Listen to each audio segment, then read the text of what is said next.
حضور صلی اللہ علیہ وآلہ وسلم کی تشریف آوری کے بعد قیامت تک جتنے بھی لوگ آئیں گے وہ تمام کے تمام حضرت محمد صلی اللہ علیہ وآلہ وسلم کی امت میں شامل ہوں گے، اور آج کے دور کے ہندو بھی حضرت محمد صلی اللہ علیہ وآلہ وسلم کی امت ہی ہیں۔ اب قیامت تک آنے والا ہر انسان جو بھی حضرت محمد صلی اللہ علیہ وآلہ وسلم پر ایمان لے آئے گا وہ مسلمان قرار پائے گا، اور جو ایمان نہ لائے گا وہ کافر قرار پائے گا، لیکن وہ حضور صلی اللہ علیہ وآلہ وسلم کی امت میں شامل ہی ہوگا، اور قیامت کے دن اس کو حضور صلی اللہ علیہ وآلہ وسلم کی امت میں ہی اٹھایا جائے گا۔ ناظرین، اب بات کرتے ہیں کہ کیا ہندو بھی جنت میں جائیں گے یا نہیں؟ تو جنت میں داخل ہونے کا معیار ایمان کو رکھا گیا ہے۔ جو لوگ ایمان لے کر آئیں گے وہی جنت میں جائیں گے، اور جو ایمان نہیں لائیں گے وہ جہنم میں جائیں گے۔ جب آپ صلی اللہ علیہ وآلہ وسلم اس دنیا کے اندر جلوہ گر ہوئے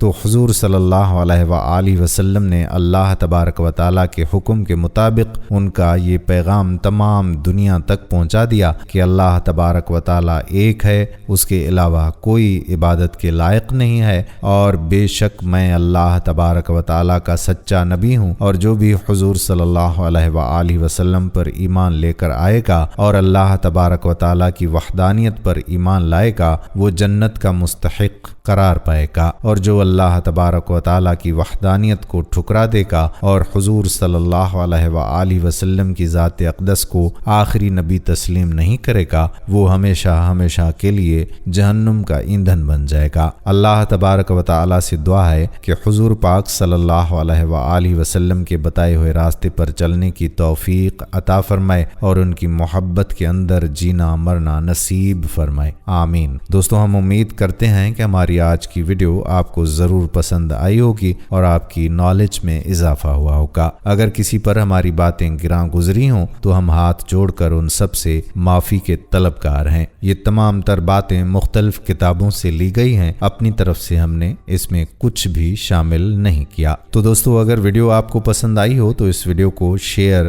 ضرور کیجیے گا، اور ساتھ ہی ہمارے یوٹیوب چینل کو سبسکرائب ضرور کر لیں اور بیل کے بٹن کو بھی پریس کر لیں تاکہ یہاں پر جتنی بھی ویڈیوز اپلوڈ ہوا کرتی ہیں ان کا نوٹیفیکیشن آپ کو بر وقت ملتا رہے۔ آنے والی ویڈیو تک ہمیں اجازت دیجیے۔ اللہ حافظ۔